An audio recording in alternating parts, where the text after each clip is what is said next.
So hello guys, in this video I'm gonna show you how to duplicate a product in Shopify. So to do this is pretty simple.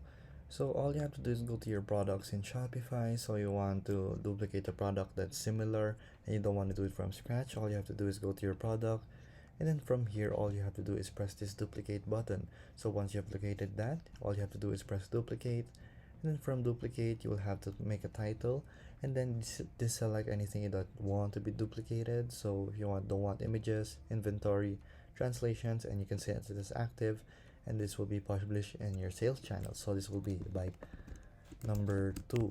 So just duplicate the product, and there you go. Now you have a second type of product in your inventory. So as you can see here, we have it already. So there you go guys. If this video was useful, please hit the like button and don't forget to subscribe.